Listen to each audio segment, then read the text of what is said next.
Hello, everybody. This is Skip Elsheimer. Welcome to the AV Geeks Lunchtime Streaming Show. This is a pre-recorded show. It's Thanksgiving, although I guarantee you my hair looks like this because I have not. By this point, I probably haven't showered.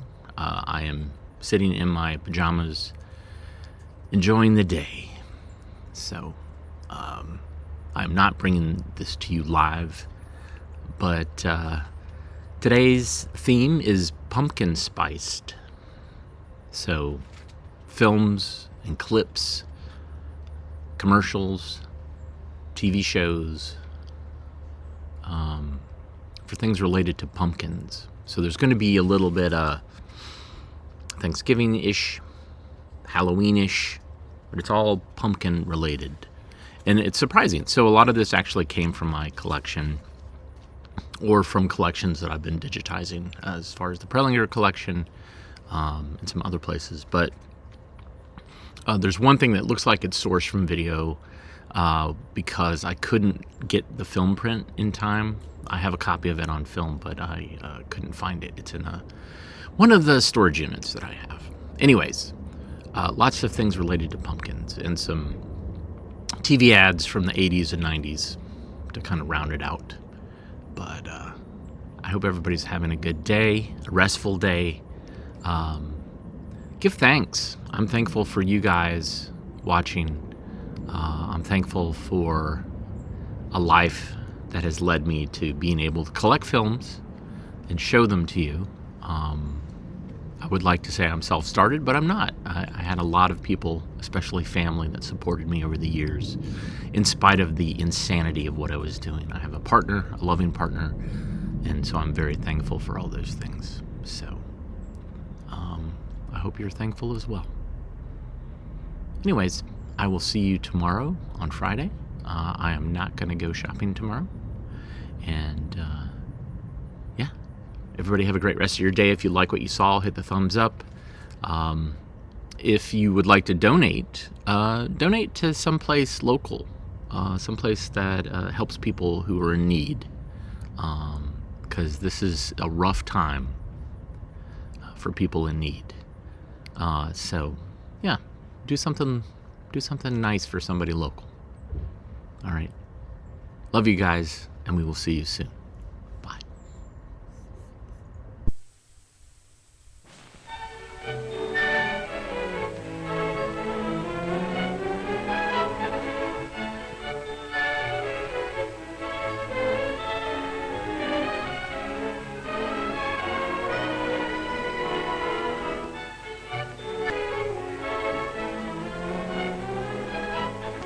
One morning in autumn, before the first frost, a boy who lived on a farm was going to school. Do you know what his name was? Well, sometimes his mother called him Samuel! Sometimes his father called him Sam! His friends called him Sammy, and that's what we'll call him.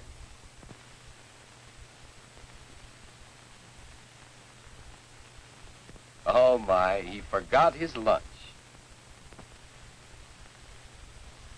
Sammy had been wondering about the frost and if it would come tonight.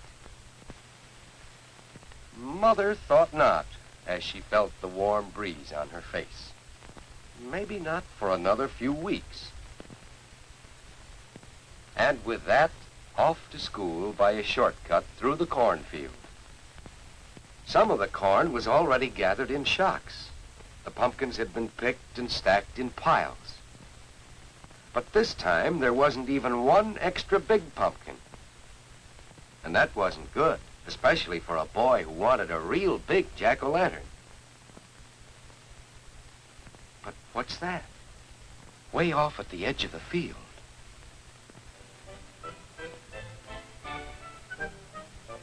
It was something orange, and Sammy had to find out if... Golly, a pumpkin on the vine. That means still growing. And it will grow bigger and bigger till the frost kills the vine.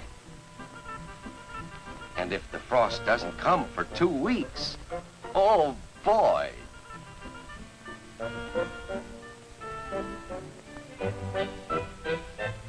If only the frost will wait, then Sammy will have the biggest jack-o'-lantern ever.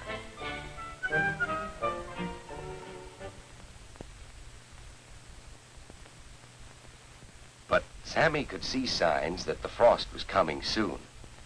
If you looked, you could see them too. Off in the woods, a squirrel was gathering nuts. If you looked carefully among the leaves of a bush, you could see a caterpillar getting ready for winter. And it isn't at all unusual to see flocks of birds flying south. Of course, Sammy spent most of his time during the next few weeks in school.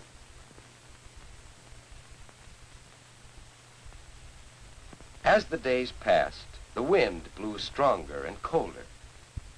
But the pumpkin kept growing. The caterpillar had made his cocoon for the coming winter. But on the farm, there was work to be done before the frost came. Mother had just finished picking tomatoes. Don't they look good? Father was getting ready to harvest the rest of the corn before the frost came.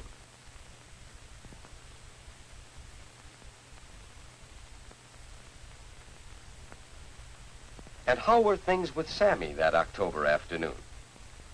His pumpkin had grown bigger, and he was a little eager to carve his jack-o'-lantern.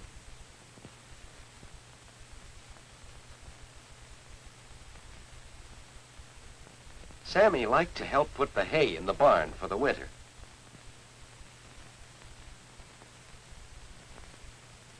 But he wanted to know if the frost would come tonight. Well, Sammy asked Father. Would the answer be no again? Well, and Father thought about it for a while and decided, yes, I think there'll be a hard frost tonight, Sam. Really?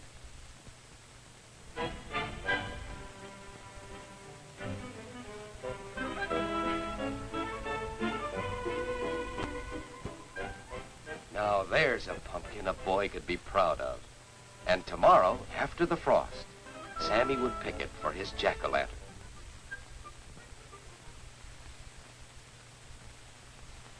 Just before the sun set, the family came out to finish the work that had to be done before the frost.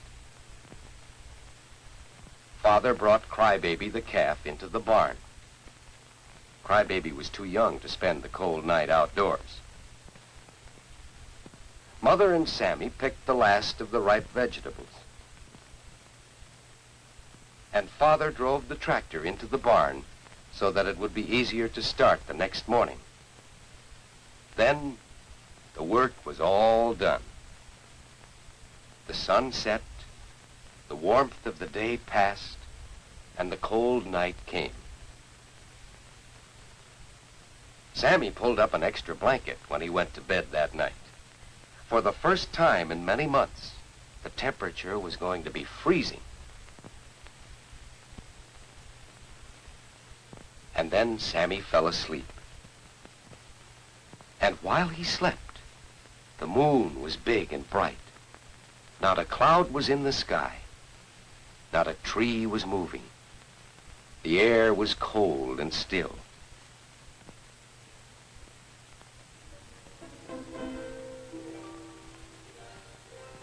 The next morning, when Sammy woke up, can you guess what was the first thing he saw? It was frost on the window in beautiful patterns and designs. And over the whole farm there was frost. It was a thin coating of ice.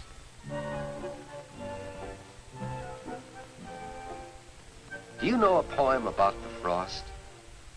When the frost is on the pumpkin and the fodder's in the shock, and you hear the kyuck and gobble of the strutting turkey cock, and the clacking of the guineas and the clucking of the hens, and the rooster's hallelujah as he tiptoes on the fence, Oh, it's then the times a fella is feeling at his best, with the rising sun to greet him from a night of peaceful rest. And he leaves the house bareheaded and goes out to feed the stock, when the frost is on the and the fodder's in the shock. By the time Sammy got outdoors, the frost was almost all gone.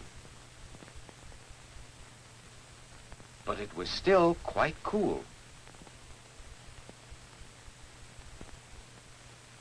Now for some exploring to see what the frost had done.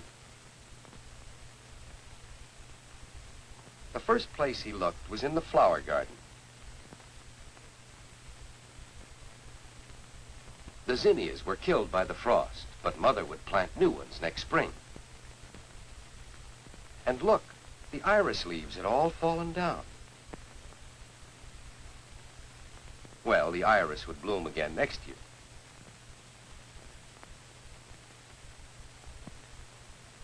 The marigolds were dead. But the frost hadn't hurt the sweet alyssum at all. And look at the leaves. Soon now they would fall and the trees would be bare.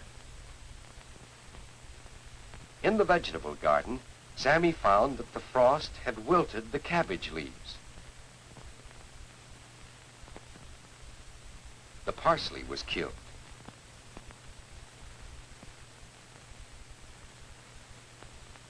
But the pretty green gourd was ready for picking. Picking? That reminded Sammy of something.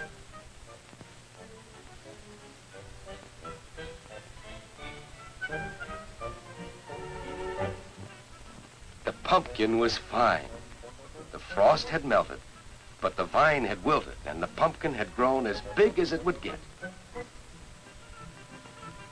So big that Sammy couldn't lift it. So big that Sammy would need some help.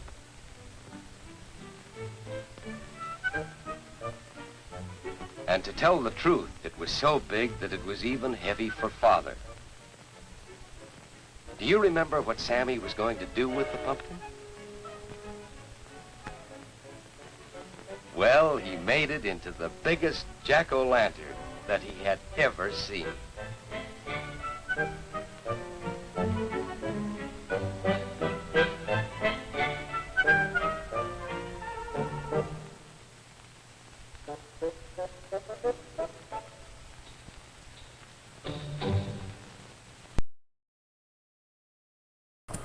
Wow.